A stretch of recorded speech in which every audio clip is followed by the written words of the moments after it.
Let's see if it's working. I'm already clicking things I shouldn't be. And there we go. 5, 4, 3, 2, 1. I'm John Miglash for the WDMA. We fight for direct mail and direct marketing every day. And we're gonna today. Here we go. Okay, let's start with some fun. This is the Allstate. This is Allstate, but it's not the Allstate guy. So I'm a little concerned about that. Here we go. I saved 25%. Ooh, yeah. You protected your casa? Sure did. And the Frank tank? You know it. And now you're relaxing. I'm working from home. Sure you are. All right, I see a lot of head nods. Let's circle back tomorrow. You aren't kidding. Save up to 25% when you bundle home and auto with Allstate. Okay, there you go. But the Allstate Mayhem guy, that's not the guy. That's a different guy. It looks a lot like him. So I did a feature on the Mayhem guy just a while ago, and how he had some kind of chronic pain problem, and he could hardly get out of bed, and but he went for the interview anyway, or the audition, and he got the part, and it changed his life, obviously. So, but maybe he couldn't continue. I mean, that's obviously possible. Anyway, he's really changed the insurance business. Okay, let's get over to the rest of the news. This was a really interesting article by Wendy Davis. The headline, and I'm not saying editors do the headlines usually, not the authors, but the headline says, Media Court allows Texas to enforce social media censorship law. Now, if you only read the headline, which most of us do, that's how I decide on articles, you'd say, oh, so Texas is going to censor social media. And then there's a sense in which that's true. And it's probably the epithet applied to this law by people who don't like the law. But anyway, the law, let's get a little more specific here. The law, and I'll make it a little bigger so you can maybe see a little bit. The law prohibits Twitter, Facebook, YouTube from suppressing users' posts based on viewpoint. Wait a minute. I thought it was a censorship law. No, it actually prohibits censorship by the big social media companies. So they can't just take it off. Interesting. So in a sense, it's still a censorship law, but it's not about Texas censoring Twitter, Facebook, YouTube. It's about Texas stopping Twitter, Facebook, and YouTube from censoring opinions they don't appreciate on their platform. And there's a lot of legal talk here, and a lot of people say it's constitutionally rotten from top to bottom and other things like that. But and what their position basically is that these companies have the right to express their opinion and do so by suppressing counter opinions. Now, a television station is licensed to use the frequencies, and they are required by law to present alternative opinions, either as editorials, guest editorials, or other things, letters to the editors, that sort of thing.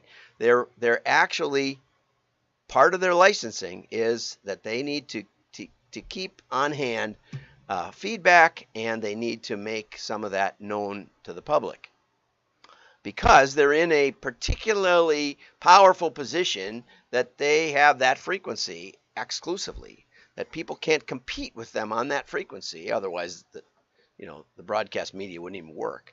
And so they are expected to do that. Now, some of the areas that have been cited were vaccine misinformation. What's ironic about that, and that was going to be, they were going to allow them to suppress vaccine misinformation, except that, think about a couple of the vaccine misinformation or health misinformation lately. And one was that the vaccine will prevent the spread. Another was that the vaccine was the only treatment. Another one was that the vaccine would protect us from the current version. All of those things turned out to be false. And so in suppressing those things, it made the vaccine companies look more more capable than they were.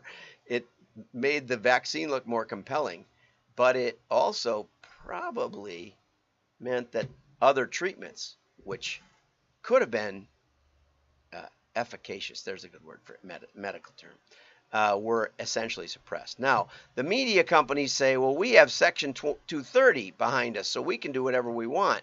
Section 230 actually prevents the media from being sued on the basis of opinions posted by their members, if you will. I can't see how this applies at all. No one's suing the media for the alternate opinions. What's going on is that they're just taking them down, say preemptively. And so when they become an editorial, and when they essentially have, well, the law is limited to 50 million members. They essentially have a like a broadcast media exclusivity. Then I think that this was something that was passed in the very first days of the internet.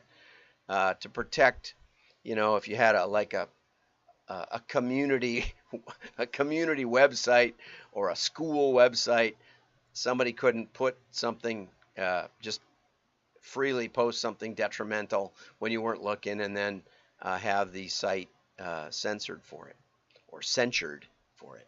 Anyway, I think there's obviously room for something like this. I did an article a couple of weeks ago about what was going on in other countries, and pointed out to the author that Poland has a similar law that says that if it's legal speech, and this is important, right here it says that this only applies to removing or suppressing lawful speech. Okay, so there are things that I can't say publicly, right? The classic is to shout fire in a crowded theater, and we go on from there. But since that's the case, it's only the lawful speech that's covered here. If someone says something that's slanderous or other things, there's some things, serious personal threats, things like that. Those things could be removed, but not just opinions. We need that. We need opinions. We needed more opinions, I believe, in the COVID stretch that we hit. I tried to give a few. Okay, let's go over here. This is an excellent article from Marketing Week. I almost didn't look at it because the headline doesn't say anything about direct mail. And I tried to find Sean Hargrave is how it's spelled here, and I noticed in Marketing Week when I looked him up, there was no bio, but there were all the other articles, and it's also spelled Hargrave, but LinkedIn can't find anyone by that name on earth. So I'm guessing that it's probably Sean Hargrave, and I'm going to already sent him a note. I hope it's him. He's a freelance journalist, and an excellent article. I'm stunned. This is one of the best direct mail articles I've read in months, at least, I would say. So I don't know how Sean came up with it, whoever Sean is, but just excellent. Go over to wdma.org and get the show notes and read this for yourself, because there's things that you can help your clients with. This is something that every company that does bills or does, I just got another bill from my insurance company, and we get more mail from them than anybody else. It's totally unusable. They should be sending us one piece of mail with all our accounts and what's coming up next, like my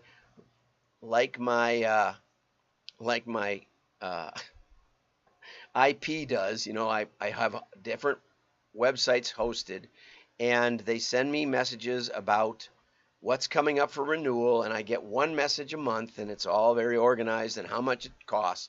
My insurance company sends me a piece of mail for every account, and if you don't put that account number on each individual payment, they mix it up. You can say this is for this and this and this, they mix it up. They put it on something totally unrelated. That's the way they do business. So if you're a company like that, this article is for you. Or if you're a company that does customer communication but doesn't think about using mail, this article is for you. Okay? So most of customer and brand communication, or much of it, is boring, right? It's the minimum. It's like that letter I just got out of the mailbox this morning, with minimal or no effort put into it, no thought. It's just sending the required information. And then Amanda Griffiths, head of customer communication planning at Market Reach, says you should think on this a little more. There's an opportunity here. And what's super great about this is she gives examples. TSB, apparently TSB is a bank. Okay, I think this was written in the UK, so some of these brands won't make any sense. But TSB is a bank, and they're required to send out something on the changes in terms and conditions for some of the products that they have as a bank. And instead of just doing that, they sent out a little booklet, okay? Changes to your terms and conditions. And not only does it include the terms and conditions, but it says, make a cup of tea before reading through the updates, and it, in a neighborly voice, explains what the terms and conditions changes are. Can you imagine that? Nobody does that. I mean, that's just astounding, right? Just a little care, the kind of thing that you'd like to know. Okay, I just assume they're trying to trick me and up the charges. 82% of customers praised for helping them understand the new terms and conditions. Isn't that wonderful? Okay, and if you're charging premium prices, this extra communication is part of the package. You can't just charge more for your product. You got to explain why you're doing a better job behind the scenes. Okay, so paperless billing is becoming more common, but many people still prefer to receive important documents as physical customer mail. So this is something that's tangible and in a person's hand. What can we do with this in addition? You know, American Express flew me to the World Trade Center before it vanished, and they took me to the 42nd floor, and they offered me a job running their data center for their marketing data for their billing inserts, you know, and they said, well, we're one of the biggest catalogers in the world. If you considered what we do a catalog, I said, I don't. You know, there isn't consistent design. You're just sticking sheets of paper that people buy into the billing statement. And so I basically declined the offer. It was a pretty good offer. It's more than I was making, but you know, you'd have to live in New York City. Today, maybe remote could have done it. But anyway, I said, so mail can also give you opportunities to use personal URLs or QRs. Market research conducted by Trinity McQueen, also excellent. You know, and at least it says who did it, and it doesn't say the number of people or whatever, but 85% of people said that they read their mail, 65 store it for future reference, 49 put it somewhere to action later, and 40 show it to others in their household. That ain't happening with email, I bet you. Okay, Amanda noted that it should be sustainable paper. Is there any other kind of paper? It comes from trees. We planted the trees 20 years ago to make paper from them. We plant more trees every year. There's more trees now than there was 20 years ago. So paper is one of the most sustainable things on earth. And recycled paper probably does more ecological harm. I was looking for that 50-cent word. Than virgin pulp from a sustainable paper forest, just like a crop of corn, for heaven's sakes. Okay, driving engagement through personalization. Okay, we're seeing a lot. This is really good. We'll just highlight the whole thing. We're seeing a lot of brands using customer mail here to help customers self-serve online through personalized URLs or QRs. Using mail to send customers directly to the right digital touchpoint can be very helpful and empowering to the customers to take the next step to discover more about a brand. I know it annoys me that QR codes often take you just to the website itself, right? I had one of the oldest catalogs in America, and that's all their QR ever did. It never took me to that product that I was looking at that I wanted more information about. Anyway, EE is a phone company, mobile phone in the UK, and they decided to upgrade their packaging when the phone comes to you, and they put a QR right there, and it says the extraordinary starts now. Okay, and it's obviously very prominent right there, right? And that takes you to a video. Okay, there's the package. I love when they have examples, right? This is almost better than some of the Echo Awards. Let's see, Marjorie, is it? No, Amanda, right? Amanda Griffiths, Amanda, you need to put this in the Echo Awards. You need to get this stuff out there. We definitely need to do that. Lisa will like that. Anyway, Specsavers sends out personal letters to parents with reminders that their child needs to book an eye examination. And here's the important part, with an explanation of why it is important. The URL and telephone numbers are prominent. Let's get a response device in there with the child's name providing an impetus to act on the reminder. Okay, get a response device on the mailer, right? Okay, Waitrose, a grocery store chain, has increased their voucher redemption by 50% by doing a little better job mailing their customers coupons based on shopping behavior. And here's a picture. Look how pretty it is. Waitrose has improved their NPS score, and I did look it up. I should have typed it in here. It never sounds like what it means. But anyway, it's a measure of your customer service and things, and and the perception of how customers feel they're treated. So anyway, it soared, whatever. It went up anyway by 55 points. Okay, for those of us not into NPS scores, you could have given us a percentage or something in addition. Okay, look at this beautiful stuff. Taste the sunshine. Slowly does it. It's about chock full of temptation, and it's about how they produce, the stuff that they sell. Oh, customers just love that stuff. Customers' high level of trust and engagement in customer mail, 71% trust it, makes it a key channel for building brand equity and providing excellent customer service. And we have 3 or 4 good examples in this article. Fantastic article. While it can be overlooked by some marketers in the rush to move budget into digital, right? Griffiths, Amanda, argues customer mail is an integral part of an omni-channel customer experience that can show customers they are truly valued. And what this article doesn't say, John Worth, one of my mentors, he once tested a thank you card inside the box. With these kinds of efforts, we can test them. We can test them really well.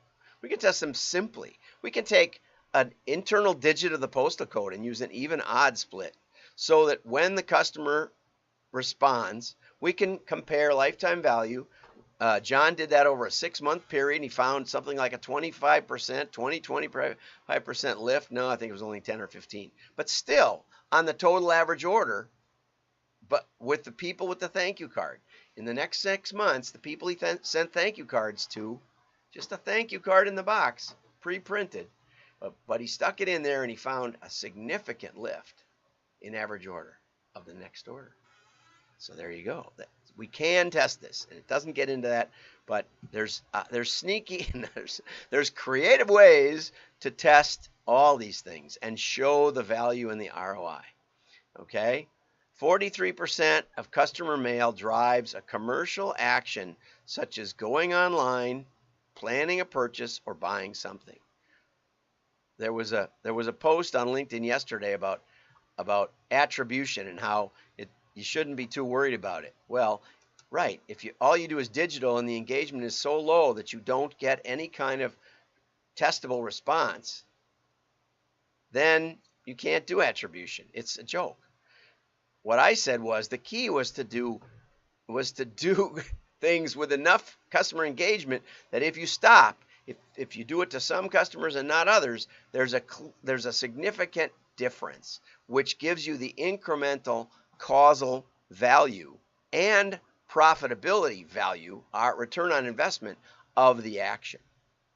The key is to have high engagement actions rather than just digital thrown at the wall. Okay, so Sean, thank you for that. And Amanda, thank you for that. It was wonderful. And I'll tag you in the article if I can find you. Maybe Amanda knows who you are. So anyway, have a great day. Share this, and you will get pennies from heaven.